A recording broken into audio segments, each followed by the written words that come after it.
All right, phone lines are open if you want to vent about anything transit related, if you've got a gripe, or if you've got a kudo. Always like some positivity. We're going to get into $2 gas. Our good buddy, Dan McTeague, who is the gas expert in this country, is predicting we'll be at $2 a liter. That psychological barrier will be depassed sooner than later. And that may just be the standard. The first digit will be a 2 when you buy gas. With that in mind, some of you may be saying, okay, that's it. $2 a liter versus 9 cents a kilowatt. I'm going to get an electric vehicle. But if you do, well, there could be some issues on the horizon with that as well. Let's go to Mark Winneck, who's on the line. And he's got a story about his electric vehicle and just trying to get service on it. Mark, welcome to the program. Good morning. How are you? I'm good, thank you. So let's get to your story. So you bought an electric vehicle? You bought an EV? I took possession at the end of January of an electric vehicle. I drove it for 2 months, 2,400 kilometers, where then I had a malfunction light come on, so I brought it to the dealer.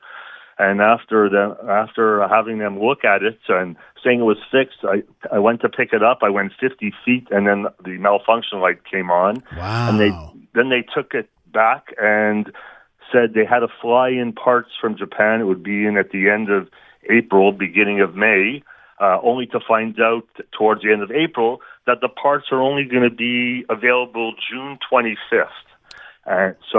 And the total amount of the work and the parts that needed to be replaced, and it's all under warranty, but was roughly $25,000 of parts and labor required to fix a brand new vehicle. So, Mark, let me just take a step back here, right? Because you're not alone when it comes to Quebecers that are saying, okay, I'm going to buy an electric vehicle.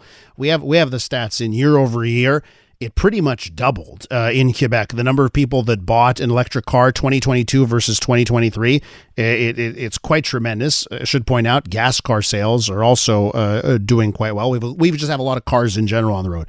But why did you make the decision? You're not alone in that decision. Why did you say, that's it with gas cars, my car's going to be an EV? Yeah, well, for me, I do most of my driving is city driving, and it's short. So it's not like I'm putting on 300 kilometers a day. And it just seemed to me, I had a car before that took super gas, so it was always expensive, around the $1.90 a liter. And, I did the math. I know I didn't do it because I'm an environmentalist, because I know it takes 2 years really to offset the increased carbon footprint to make an EV. So I just did it because I was tired of paying gas. I liked the fact that I installed a charger at home, so I liked the fact I could come in and every couple of days I plug in the car overnight, and the next morning I have a full tank. It was a convenience thing, really, more than anything. And I see the gas prices were only going to trend up, so just for me it made sense. But the EV costs more, so I'm really. The savings I am getting is because of the gas. So it's not huge amounts, right? Because an EV cost is more. In fact, I will mention that the Lexus Canada, after sending some emails, I had mentioned that I was going to be on the radio today, and they've now informed me that they launched an investigation to try to speed up the parts. And also I had complained that it was costing me $300 more a month for gas than I had budgeted, and they've agreed to compensate me for the gas, but only after I mentioned I was going to be on your show. Isn't that incredible here? Because so they gave you a loaner, nice of them, but if they give you a loaner that's a gas car, now you're paying for gas on top of everything, right? That was exactly my point. I said everybody has a budget to live in, and at first they were unresponsive, and they denied my request, but when I mentioned the radio, they said they would and they opened an investigation. I have somebody now in Toronto with a number, and they're working on getting the parts sooner. But it's still an issue, and it's not only with my car.